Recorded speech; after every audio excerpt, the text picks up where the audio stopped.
Good evening, everyone. It is Tuesday, August 15th. We're halfway through the month already. Fall's coming, as much as we hate to admit it, but it is what it is. We'll take it as it comes.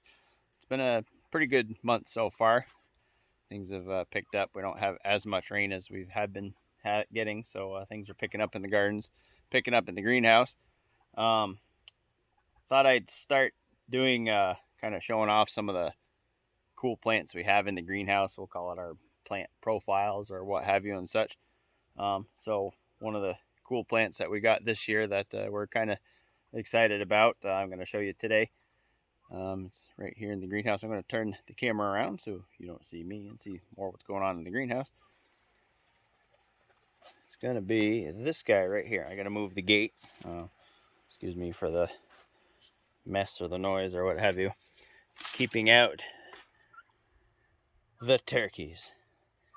Yes, because they know what this plant is too, and they try their best to get at what's on it, and I'll show you guys in a second what that is.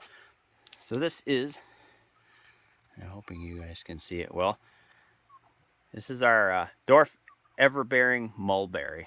We picked it up this spring. It was early spring. I want to say it was beginning of May or what have you. It was only maybe a 6 or 8 inch sprig, and as you can see how much it's grown now. It was kind of dormant when we got it, so we just potted it, put it in a sunny windowsill in the house, and let it come to. I guess they are a deciduous tree. If you let them get cold enough in the fall, they'll drop their leaves just like any other tree.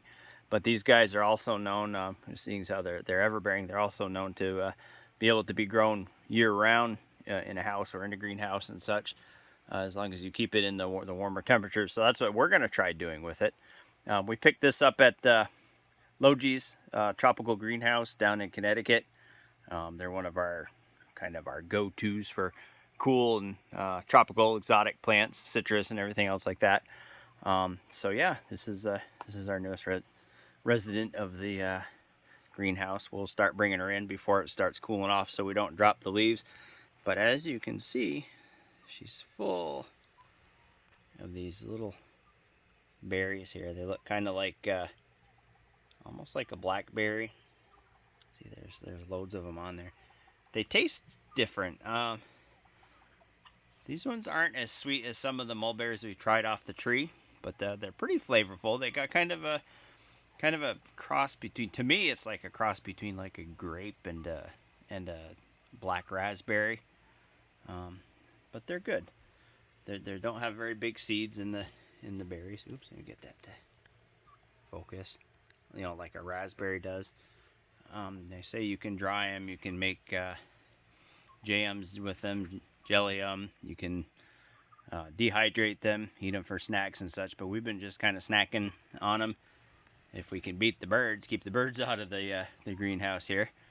And they're pretty nutritious. They're supposed to be full of all sorts of different vitamins and minerals. Of course, any dark fruit they say is good, you know, and the antioxidants and such like that. So yeah, they're a pretty cool tree. I don't know what country they've originated from. I know like the regular mulberries, they I think are a Mediterranean plant, and throughout the warmer regions of Europe they've moved around through and such.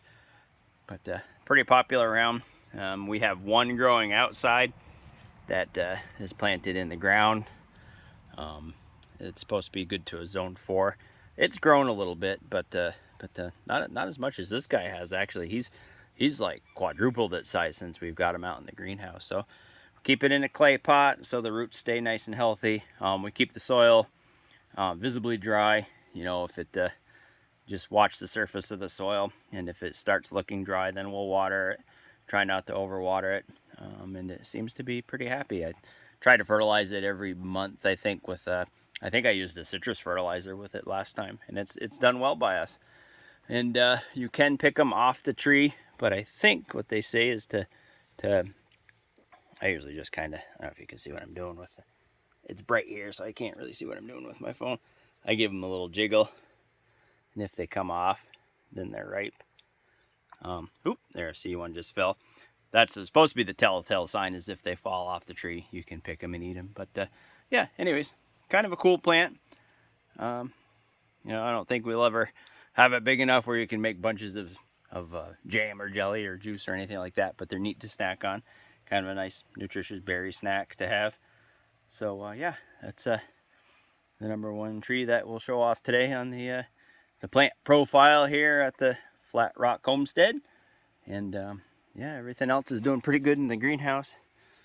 You can see I got to finish watering before the sun starts to going down, because things got a little warm. It got up to 90 some degrees in here today, so she's still working away at it. So hopefully we get more stuff out, and I'll try to do some more updates and share some more of the cool stuff we're growing.